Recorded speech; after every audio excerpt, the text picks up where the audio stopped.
Today I am preparing my basil. In fact, I'm preparing my basil seeds. As you can see, I brought in quite a bit of basil from outside. This is not even the tip of the iceberg, but a lot of this has gone to seed.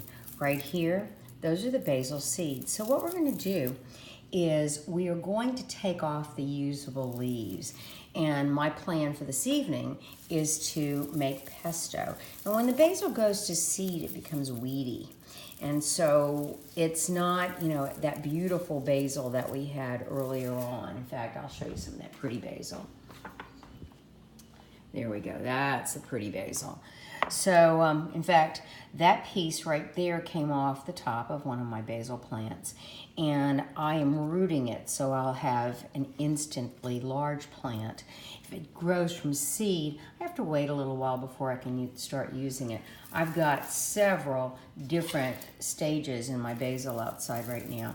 I grow purple basil, and that's a little wilted right now. And I also grow the mint basil, and we're going to take these seeds off. So I'm going to harvest these seeds and put them in a jar, and I will have them ready for the beginning of next growing season in the spring.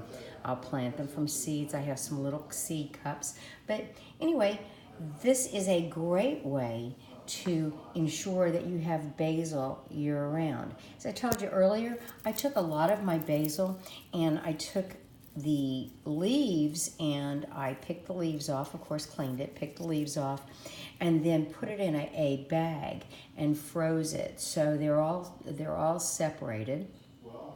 You can also take your basil and put it in a Vitamix and then really chop it up, or a food processor, and then freeze it in ice trays, cubes, and then you'll have a cube of basil to pop in your spaghetti sauce or whatever. I also like to dry the leaves in salt, and I'll take the leaves, lay them out, and put layers of salt on them. Lots of salt though when you do that. So anyway, that's how we save our seeds. You can take this basil and you can make oil out of it. I also take these stems once they're dried, and I use that to smoke meat. And it just, the flavor, the aroma is really nice. So that's it. Message me if you have any questions and I'll be sure to answer it.